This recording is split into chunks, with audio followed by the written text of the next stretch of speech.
everybody! Hello! Welcome to our channel here at Transparent with the Townsends. Guys, we're excited to have you back on our channel. I know, it's been a while. It's been a while. For us, at least, yes. Yeah. I don't know. Filming-wise. I don't know when exactly you're watching this video or the process of following, but yeah. So we're hopping back in, guys. So to recap, if you forgotten what you watched from the last video, we talked about our second year, right? Yes, our very trying second year of trying to conceive, TTC. I think the last thing we talked about the doctor's visits. You had your sperm analysis. I did. That was a fun process. Yeah, and we had some pretty disappointing news, about your sperm count. I figured out that, I had fibroids that could potentially be blocking us from getting pregnant, and they were causing me a lot of pain. What else? I had all the procedures. I started the hormones to try to get pregnant. The doctor put me on progesterone. I had the ultrasound to see the fibroids, and I had the HSG, which is a hysterosalpingogram. I hope I said that right. Ooh, did it come out? I don't know. I'll have a caption for that. Yeah, which, I talked about in the last video. So it was a lot of procedures, doctor's appointments, all that stuff. I think the last thing... You know what I just thought about, actually? And I feel like this is a major oversight. During this whole process, I would say I grew a lot in prayer because I had to pray myself through a lot of this stuff. Because as you were going through a lot of praying, I was praying for relief for her throughout that whole process. And then also praying for, of course, healthy sperm and all that stuff like that. Mind you, the analysis came back. I'm not saying that that's like God saying no, because that's not really how that works on that standpoint. But I think also He revealed to me the truth that I needed. We'll talk about that too. The truth? Yeah. As far as like how we felt in like, I guess, revelation on like how we felt about things, which we'll get into in a second. But God was very much in the midst of the whole process there with us, and I feel like we definitely grew a lot spiritually in the process because there was so much hardship, physically, mentally, emotionally, a whole lot of draining, a whole lot of hardship, a whole lot of pain from all those angles, which I had to be broken down to get to be built back up. Yeah. Me and the Lord went through it.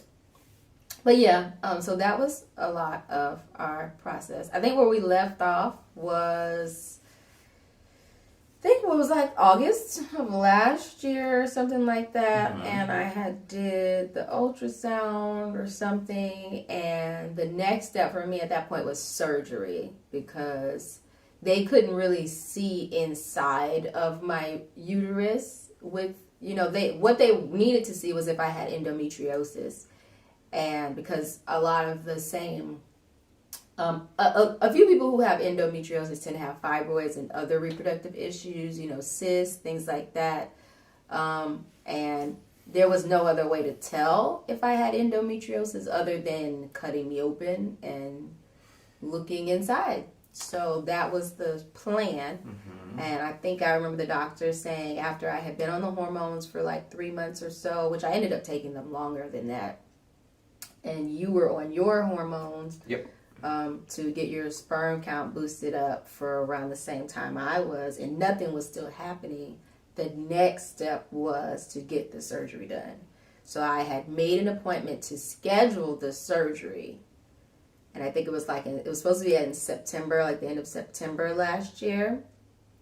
And at that same time, I think during this whole process, like of trying to have a baby, we were also on a home buying search. Because remember, this was like in the middle of the pandemic when, house prices were affordable, interest rates were pretty decent or whatever. So we were like, okay, we finally have enough money saved. Step out on faith. Let's go. That we can, get a house And for me, it was like I also wanted to start a home daycare in our house. So it was part of like just my future goals. And finally, that same month, keep going. Sorry, I had a thought, but keep going. Okay, that same month, we got approved. Like, we weren't even looking for a lot of months. Like, we started back in 2021, and then we had to delay it because we had to do a few things, fix a few things. And then it kind of like just popped back up last year where it was like, oh, this is a nice house. Like, we're in a better position. Maybe we should like apply and see if we get approved. What's funny about that, and God works in such funny ways sometimes, because it's like we went looking at the house, not even really looking, and it's kind of like one of those not even really looking, randomly like, oh, I felt like just kind of dream looking, type thing. Oh, it's a house for sale. Let's see, like popped up, and I was like, okay, let me check it out. And then also it's kind of like in the midst of us like getting approved, looking at the house or whatever, or a few different houses, because the first house we looked at wasn't the one we're in now, but this is a whole lot better. But anyway, in the midst of that, it's like, at least from experience I've had, sometimes like God will push me out of a situation to place me exactly where I need to be. Because I know before, in the past, I've had a job before, and I wasn't sure if I needed to leave the job. And this was like when I was in my like young ages, like 18 or so. And like situations on the job got so bad, I was being pushed out of the job. Oof. And then like I was like, I'd already been in my mind like I'm transitioning out, but it's kind of like he was like, you don't need to be here no more. Like, I already told you to go do something different. Like, you're hesitating and staying here. Now I gotta make you actually leave this situation. So it's kind of like that. Like that was exactly how it was. The place where we were, like, was literally pushing us out. Like, everything was like situations worse and worse. It's like, okay, we gotta leave. Yeah. And then like the house was just the house was right there waiting for us to move into. In that sense, because like everything kind of moved in alignment. Oh yeah. Which is all to the glory of God for that. Because, okay, so we got approved really quickly when we weren't expecting that, and then our whole home buying process was like less than a month, I think. Yeah. Well, in general, the long process. So we started like in 2020, maybe 2021 ish, like thinking about it, looking, saving, all that stuff. So the long process till the time we really started to close was about a year plus. But like when we actively were like, oh, this situation is bad, we gotta look, and things started popping up, it probably took a month and a half. It's very quick. It was very quick. And hunt, like looking to close. And it was like that. Which I think, honestly, that has a lot to say about how fast God can move when it's the right time. When it's the right time, God, like, literally already has things in place for you to move into. Which, I mean, I'm very thankful that God placed the people that He placed in our life to help that process along, A realtor was amazing. You calling out names? I'm sorry. I'm sorry. I didn't know you. I won't give props to her for that. I mean, God used her, but she's good at her job. Yes. It's kind of one of those things where like God can place you in position, right? But you also have to be good at what you do and excel at it to make the best of the opportunity. Because like God can place you in position, but if you don't do the right things with it, then it's like it's gonna fall through. It's a partnership between both you and God in that standpoint. So it's like she was great and excellent at what she did and did all the right things and then helped us, and then like God already lined everything up. So and came in at the right time too, because we had a long break from when we were really talking to her while we were still working our finances out and continuing to save, like a break from when we talked to her to that time where she popped back up, and it was like everything just fell into place. Oh yeah. Yeah. But anyway, the point of telling that story was that at the end, there's a fly here, so if I'm like this, just ignore me. If the point, the genuineness of life, I have to be, I'm distracted easily. So the point of that was that at the exact time that I was getting ready to have surgery, my surgery was scheduled for the end of September, and we had gotten approved for a house and everything, and our closing date was literally the same week as my surgery had been scheduled. And this was just God's, doing. Because who knew we were going to be closing on a house that same month? Like, even in that time frame. So I had to cancel my surgery, obviously, because at that point, like, I can't move and be lifting for, like, the one rule they gave me was no heavy lifting. Like, the recovery for a laparoscopy, I was told, was anywhere from, like, a week to 2 weeks, you know, and you can't lift heavy things. Like, I was going to be out of work for a good week at least. I mean, the way you made it sound to me like you was going to be laid up, like, on the bed type situation. I mean, you do have to, like, I would have to walk around and whatever. Because basically what they do is, it's an incision, and it would have been an incision in my stomach. I think sometimes it can be different, I'm not sure. But they put a camera in there, they, you know, with robotic little operation. They put a camera in there, and they can see inside of your uterus and tell if it's endometriosis or what it really is. And while they're in there, they can also perform surgery and take whatever they need to take out. So if there's it also works the same, I think, for fibroids. Normally it's a myomectomy, but anyway, I'll probably talk about that another time because there's a lot of terminology. So long story short, I had to reschedule the surgery, so it just really wasn't meant to be at that time. And oddly enough, I think, like, right leading up to canceling the surgery and us, I think as soon as we started actively getting, like, those 30 or 45 days or whatever where we had to wait to just see what the bank was going to do and get the financing and all that stuff for the house, I was also starting, like, the school year had started because I'm a teacher. The school year had started, and so my mind was literally could not be on trying to have a baby, getting the surgery, buying the house, getting everything together for that, starting the school year off with my new students. Like, I could not focus on all those things at once. So I had told myself I was going to take kind of like a fast, and I think I did several. I might have did 2 or 3 fasts from, like, TTC. Like, we were still trying, in a sense. Like, we would do, you know, the married things so that we could get pregnant, and then in that 2-week wait, which is, I think I talked about this before, in that 2-week wait before leading up to if I got my period or not, or if I was going to be pregnant, I told myself I'm not going to obsess, I'm not going to test, which I wasn't really big on testing myself anyway. I was not either. I didn't want to bear the disappointment and go through the insanity of, oh, it's negative, is it positive, is it a faint line, can I see the line, am I pregnant? Like, no, I was already doing enough. But you were. So I was in that too. I went on this fast to just stay away from all things TTC. Like, I'm not going to check this Facebook group. Like, I'm going to delete the app, you know, Flow app, because I don't want her flashing at me, telling me time to take pregnancy test. I don't want to know, like, oh, period coming soon. I don't want to know any of it. Like, I need to just focus on the few things that I have that I can control. And what I realized was I had so much less anxiety and peace in those 2 weeks that I wasn't concentrated on anything baby and conception related. So I think I was already coming to the mindset that it was healthy for me to not focus so much on it. But then when I finally had to reschedule this surgery that would have essentially confirmed for me, like, okay, do I have endometriosis? Are you going to get rid of it for me so that we can have a baby? Like, this was supposed to be the solution, this surgery, right? Which I now know is not actually a real solution. You know, doctors recommend it, but it's not actually, it doesn't necessarily solve anything for everyone. So I was already in the mindset, I think, to stop trying. But when the surgery got pushed and we got into the house finally, I almost feel like a kind of a peace settled over me. I was just about to say that. Getting in the house settled the peace. I'm not going to try this hard anymore.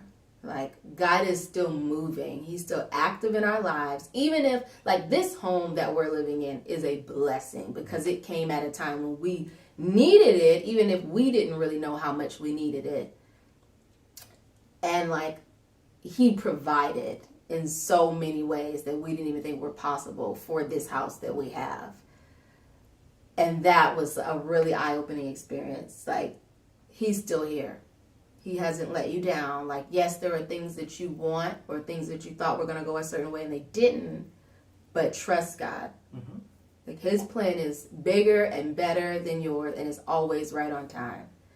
So feeling that, I think, kind of led us to what happened next, which was this whole revelation that we had been trying to have a baby for all the wrong reasons. Mm-hmm. Would you say? Yeah, I agree.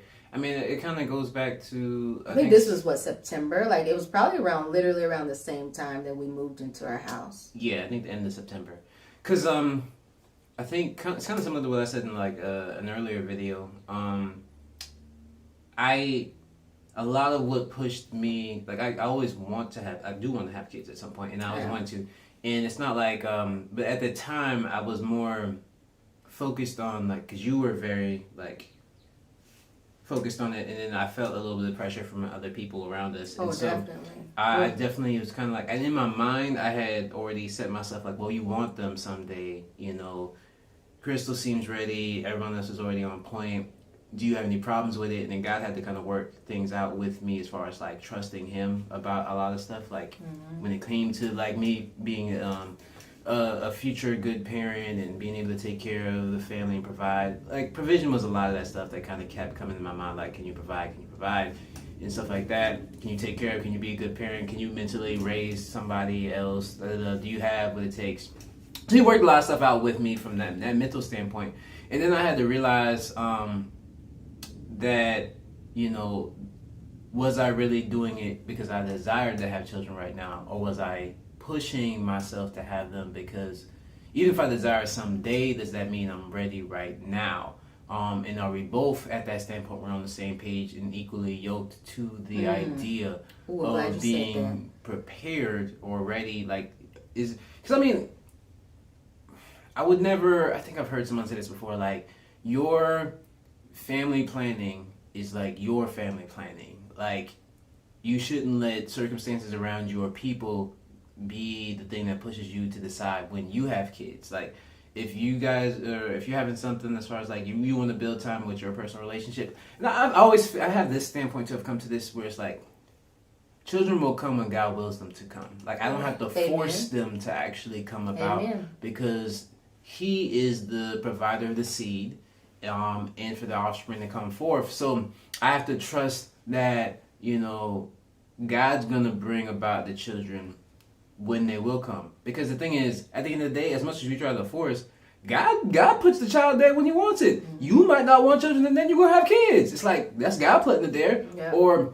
you want it and it doesn't come when you want it because it's not the right time. Like, we have to trust God's timing and His wisdom in that. Yeah. And so that's why I've come to Revelation too. So it's for me, us coming to the same revelation of like not wanting kids right now, I think it's fine. And I have a whole backstory to that, like a whole backstory. We got to back it up a little bit. Okay, go ahead. Get into it. So first of all, the fact that you said equally yoked, like, I don't know if you remember this, but this was like during us trying to conceive, and I was just losing my mind, just to be honest. Mm-hmm. And I remember being so upset and sad and coming to Him and being like, I think we're not getting pregnant because we're not equally yoked. Do you remember that? Yeah. Like, that conversation was rough because it carried into the next day, and we like, yeah. And yeah, I was upset because I didn't know what you were talking about at first. So here's the thing, I had to get revelation from God because I was just like, what is she talking about? Like, no. I explained a little bit. You did, but it didn't hit me. It didn't hit my head. All right, let's tell them So, in my mindset, when I said that, it was because I was looking for someone to blame for not being pregnant yet. Let's just be honest, because I was lashing out, and B, like, here's the truth. We were unequally yoked about this thing because I, on the one hand, was like, I want to get pregnant and I'm doing all these things to try it. And I feel like he's just doing the bare minimum, which was a lie because he was going to the doctors. He was taking medicine. Like, he was there with me the whole time. But in my head, I'm like, why do I have to go through all this? I have to go potentially get surgery. I have to do this HSG, this ultrasound. I have to put myself on these pills. I have to think about this all the time, every day. And he just is la-di-da, like he doesn't care, like it's not a big deal, like he doesn't care when we have kids, like, oh, we're not pregnant yet, that's fine. And we were unequally yoked because I think now looking back, because what is it? Hindsight is 2020. I was moving out of season because we were not supposed to be pregnant. If, like you just said, it's God's timing. God is the creator of life. Like, there's nothing you can do. You may think that you can contribute more to creating life in your body than you can, but you can't. All you can do is present the opportunity. Obviously, egg needs to be able to meet sperm and all that stuff. Like, that has to happen. But there is really nothing more that you can do other than that. God has to come in and do the rest. Yes, doctors will tell you, people will tell you, eat this way, do this, do that. You can do all those things and still not get pregnant. Yeah. As well as the people who don't eat the right things and smoke this and do whatever they want to do and get pregnant when they don't want to. God decides. He makes the final decision. I mean, that's very biblical if you look at all the stories of people dealing with infertility or struggling to have kids. And then, like, Abraham and Sarah, it was in God's timing Elizabeth, that they had the baby when they had it. Or, Mary. I can't even remember Samuel's mother, but, like, she struggled and she prayed to the Lord. And then she Hannah.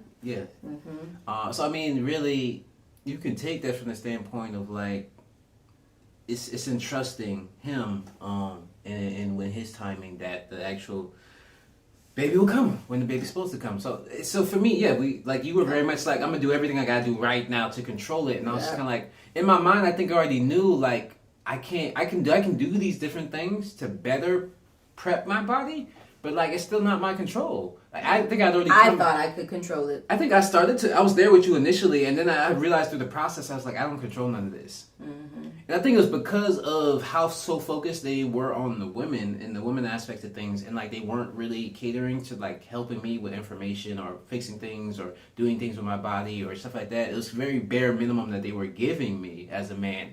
And I was kind of like, I realized, I was like, I don't have much control in this situation. And then I had to realize, I'm not supposed to have control. Like, it took me a long time to come to that revelation. It is really a partnership with us and God that it can actually happen, because we can't be fruitful without His blessing. So,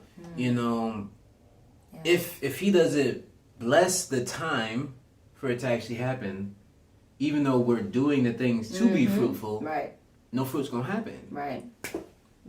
I had not processed that yet, which is interesting because, and I'm going to put your mom out there, I remember a conversation right in the midst of this, probably like, I don't want to say my lowest low, but I was pretty low. And she had said, if God doesn't want to give you a baby, you're not going to have a baby. And it might not have been in that exact wording, and it wasn't meant to be hurtful. It was just truth. And I think I was so hurt, because even if it was truth, I wasn't ready to face that truth yet. Like, now I know that to be true. Like, duh, but I was not in a place to hear that until I was in a place to hear that. And I think now, and like when we had this revelation that September after moving into the house, is when it was like, oh, this is like you. And I think I had been hearing this prompting, which is why I started doing the fast and, trying to move my focus off of it. I had been hearing this prompting of, you need to take your hands off of it. Because I was so hands-on. Like, I was in it. And it's so interesting because I think nobody around me really knew how consumed by it I was. You know what I mean? So, yeah, that was a big moment for me. And, like, a huge reason why I knew I was moving out of season and why I, essentially really was unequally yoked with you is because I didn't actually want a baby.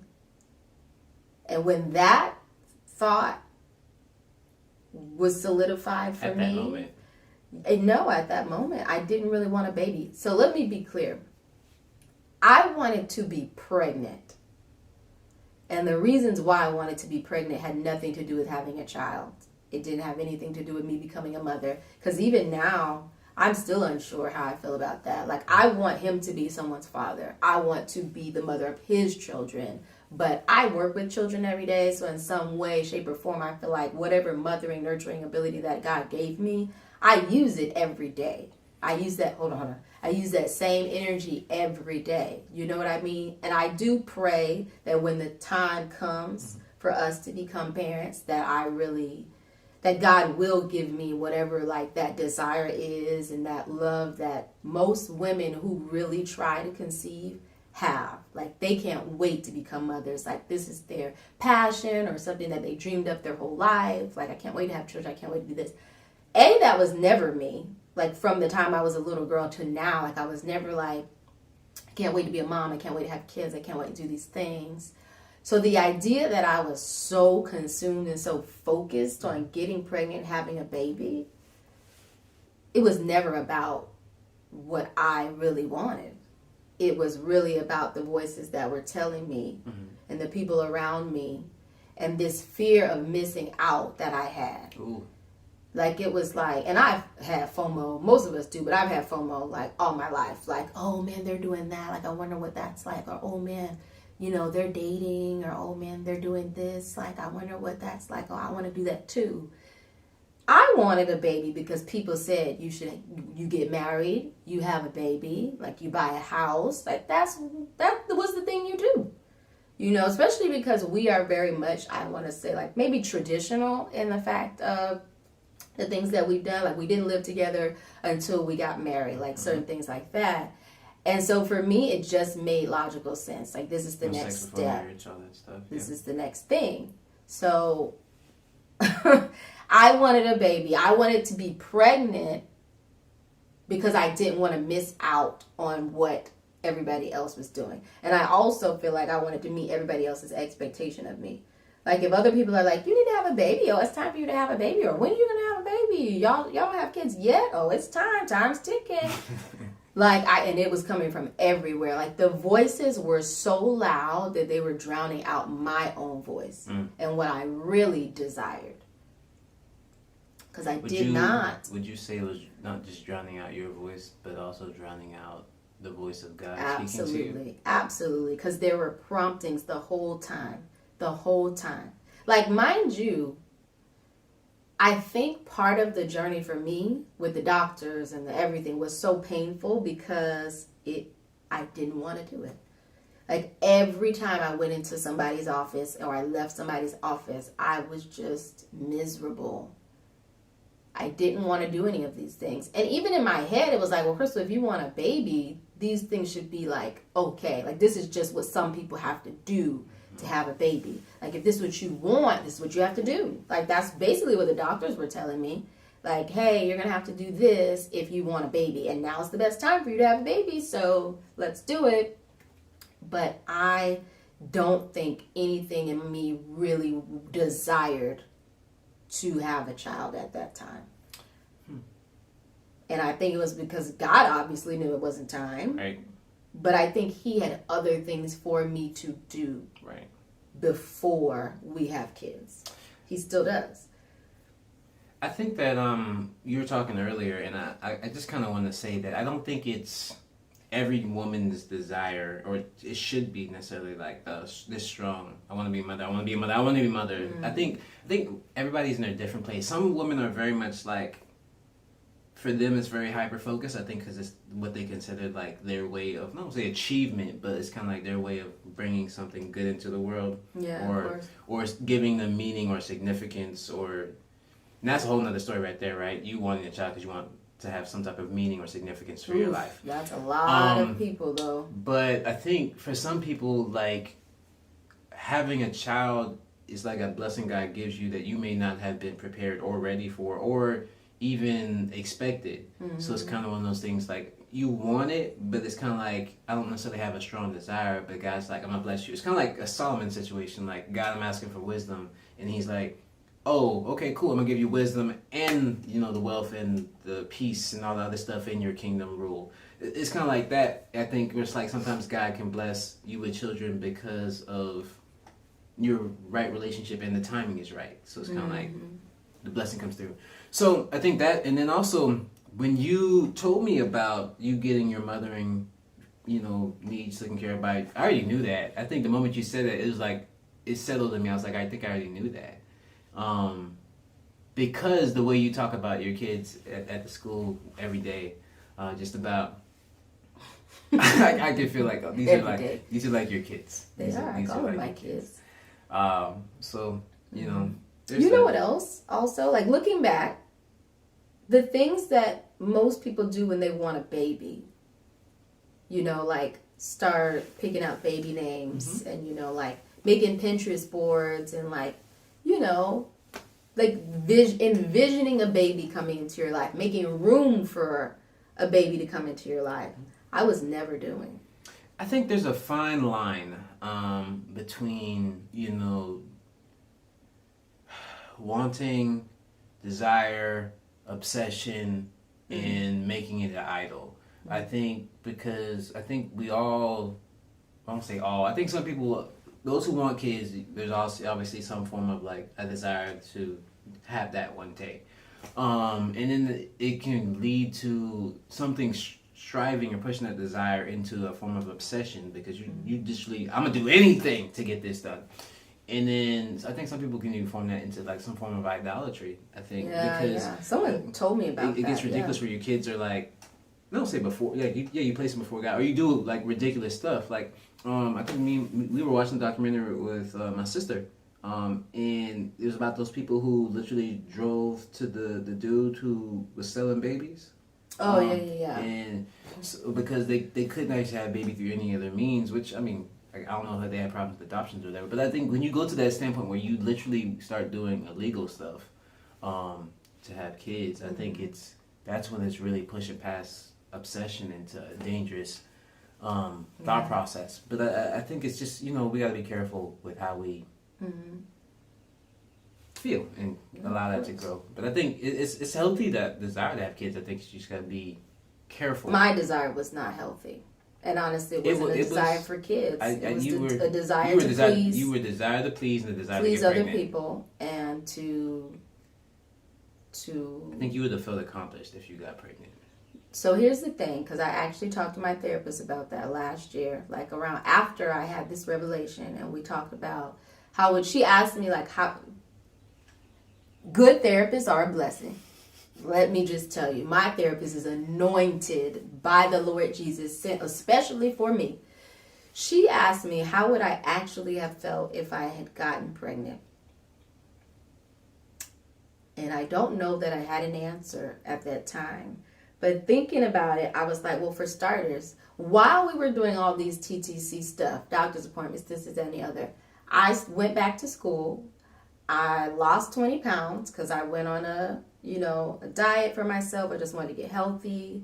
Like I started exercising. I started going to fitness classes, pole classes actually. So I'm just telling you, just being transparent. And I really was able to focus on the things that I wanted, which is crazy because simultaneously I was going through this whole TTC process, which was the things that doing all the things I didn't really want, right?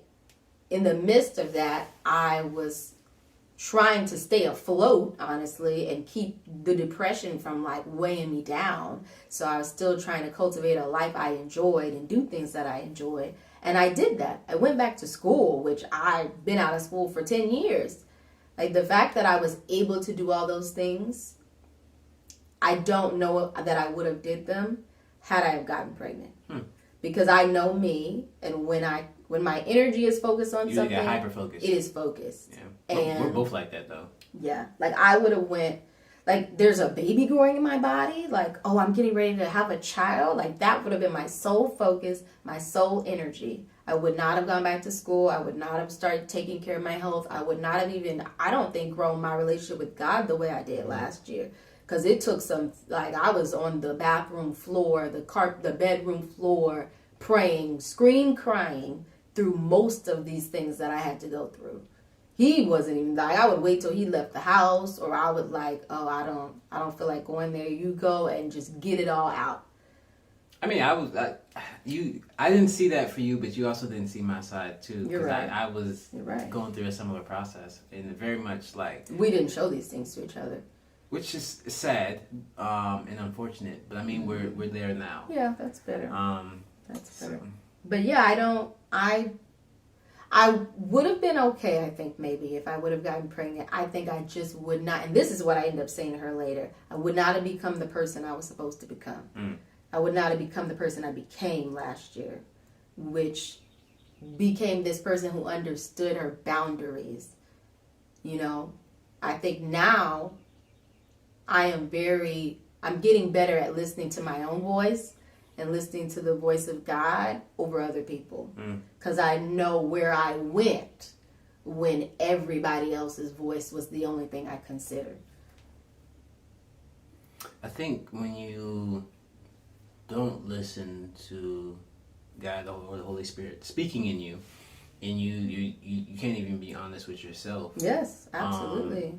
You can be led astray into isolation, which could lead to depression and all other stuff like that, because you're denying Him speaking to you and yourself, and you're allowing other people to shape you or other things to shape you, which is dangerous. Yeah. How did you feel when we finally decided to stop trying?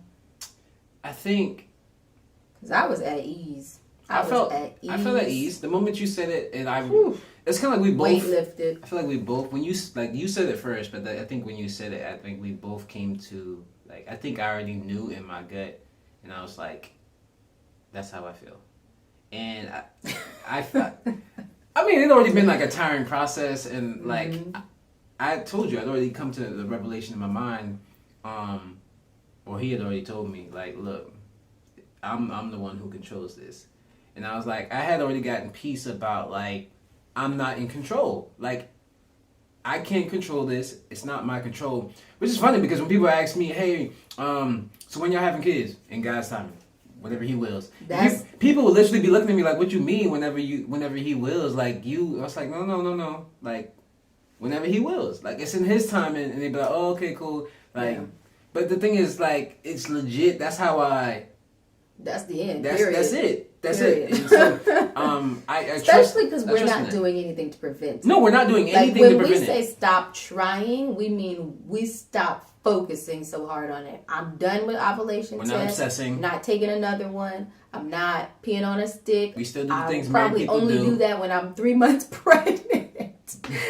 But yeah, like, we're still trying. I mean, well, in the sense, it's not even trying. It's like you're just doing the things. We're being married. We're being married, and I'm enjoying the wife of my youth. Okay. So in that, you know, yeah, obviously, yeah, I'm fertilizing the ground. If the Lord wills the seed to come out, that's how it is. That's how it is. I mean, it's like a farmer, farmer terminology. You know, he plants the seeds. He don't know which seed gonna grow, but then the seeds come up, and then the harvest happens. Or he might plant seeds, no harvest. It's like, you don't control the harvest.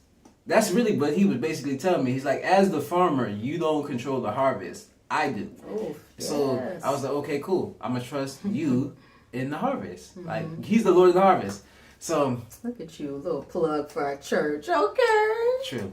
I mean, it's legit. He is Lord of the Harvest, but also we go Lord of the Harvest if you're trying to go to that church. So. Yeah, man. Wow, that was a whole word. You got really excited too. You got really excited, and I mean, like, I almost feel, and this is what I felt after I felt this realization, that I almost felt bad for not being. Oh, Holy Spirit, help me say this. For not sharing in the agony of the women in the TTC group who really wanted children. Because in my head, for a very long time, after I had this realization, I thought, it must be so hard for them who really, really, really want kids. But you know what? I think I came to realize that though I did not actually desire to have a child at that time, it still hurt. because it was like a dream you don't know that you had, but it's when someone tells you can't have it, when it's like they're literally taking it away from you. Or it feels that way because you want it in your own time.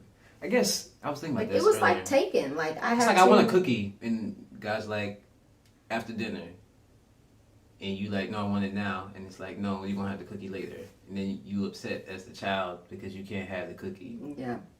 Even though you might not even been hungry. Yeah, you're not even hungry. You just see That's the the thing. You like, see someone else with the cookie, full, and you want the cookie. Like you're like. Yeah, that's it. Or he's about to provide you something that you like. You might be hungry, but he like, no, you need something. I'm gonna provide you something else right now. I got dinner for you right now. Mm-hmm. Like the provision that you need Eat this first. to sustain you is coming first. Before that happens, yeah. like you ain't getting no cookie like they got cookie. I'm trying to give you what you need right now, and then the cookie gonna come later. Yeah. But then what do the kids do when you tell them they can't have the cookie? They cry and get sad and pout. Yeah. And that was me. That was me all last year. It wasn't like, well, I didn't know for a long, long time that I didn't really want a baby. I thought I wanted to be pregnant. So there's that. But when the realization hit, I realized it was still hurtful. Mm-hmm. Like there is and I think I'll talk about this in another video, but there is an actual trauma to infertility.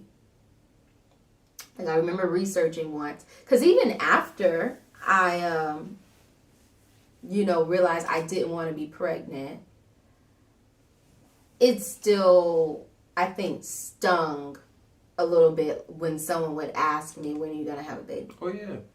Oh, yeah. Knowing what I had gone through and what I was still currently trying to overcome and process, it still hurt.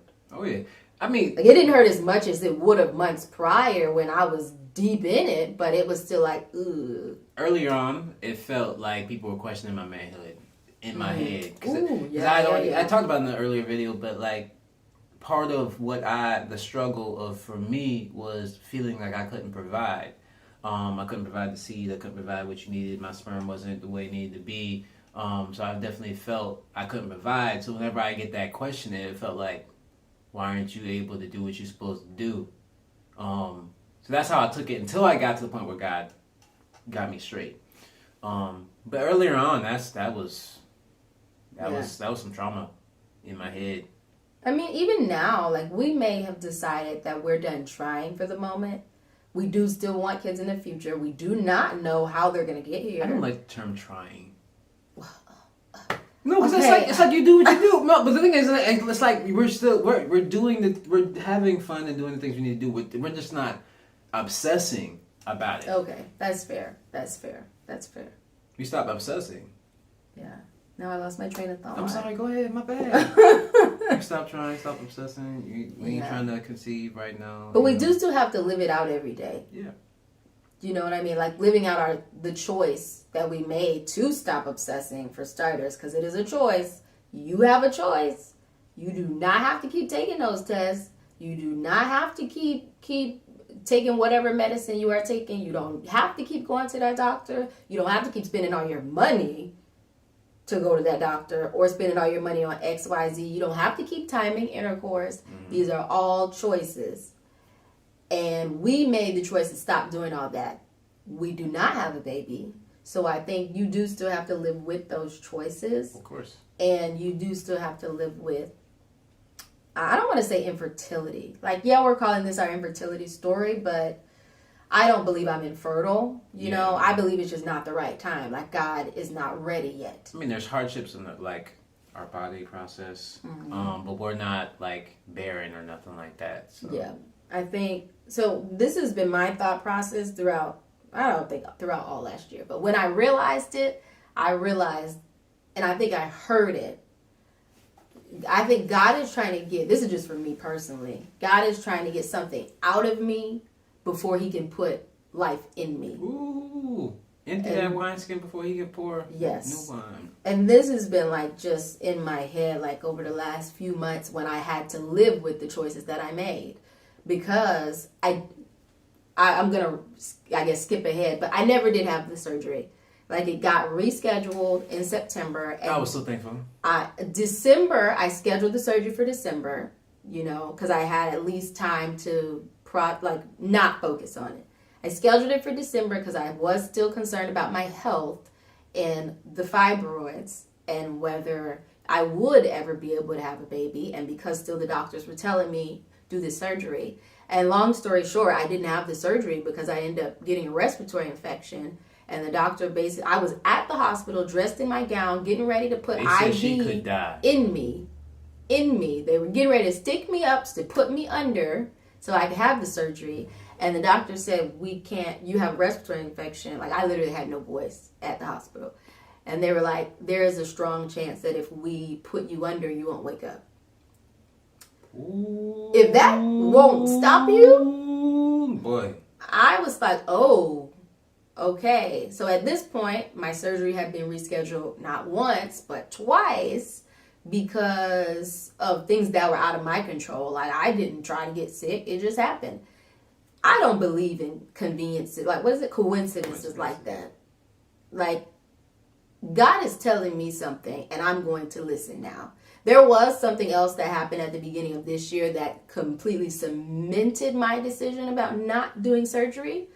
I'm not going to talk about that right now because, you know, that involves other people, and it was a very tragic situation. But I made the choice not to get surgery, and I am leaning on God, and we are leaning on God to help us figure out how we're going to have children when the time is right, whether we will adopt, whatever else we will have to do. You know, we don't know still. And these are choices that we have to live with every day. Yeah. You know, and there is, I think, a hurt to that, but I do think there is also growth in it. Ooh. Especially being that we're now sharing. Because I would say after, you know, the tragedy happened this year, and I knew what my decision was easily, I don't know, I just had to like pray my way through it. Yeah. And understand that God is here with us and leading us through every step of the way. Does that make sense? It does. Like it does. He has a path for us. He has a way through this, a way out of this, and this, me talking, him talking, I think is it. Like, this is the way we get through this. We share our story. We don't know how it's going to end. You know, we didn't pick to be here. Mm-hmm. But this is the test he gave us, so our job is to share our testimony. And we will do that. And if it helps somebody, I really hope it does, you know. If our story does not resonate with you or pertain to you, hopefully you will share it with someone who it does. Right. And I mean, this obviously, we're going to be talking about a lot of different topics. Yeah, so, not just infertility or fertility. This isn't just an infertility this channel. Is the beginning. This is just the beginning part the of fertility. What'd you say? The fertility or infertility It's not channel. The infertility channel. That's just the beginning of us talking about, like, we're going to talk about other stuff too, as far as like faith and other general things and how we've, you know, grown, and other things as far as like relational community, different things like that. So this is going to be a broad channel. This is the beginning. It's the start. I think that can connect with a lot of people. So if you're not really here with us in these first few videos, that's cool. Stick around. They long, so I mean, if you need to just skip or you need to wait for the next video, that's okay. Yeah, that's okay too. Okay. Just stick with us. We love you guys. Oh, are we done? Are we saying bye-bye? I think so. I think so. Right. I don't have anything else left to say to you. No, I think we've gone through a lot. And I think we thank you guys for sticking with us. Oh, go ahead. If you would like to contact us, you need somebody to talk to, or, you know, just to get something off your chest, even if you don't want, you know, advice or anything like that. We have an email, transparentwiththetownsends@gmail.com. Yep. Probably going to be somewhere down there. Yeah. So thank you for sitting here to the end of this video, first of all. 50-minute video. And we were like, I don't feel like talking for no hour. Like, let's just do 30 minutes and be done. But the Lord works. The Lord will it. He will. Let him use you. I don't have control. Yeah. Out of my hands. Hands off. All right. So we love you guys. Email check out the Facebook group page, and we'll talk to you later. Subscribe. Oh, that too. Bye-bye. Bye.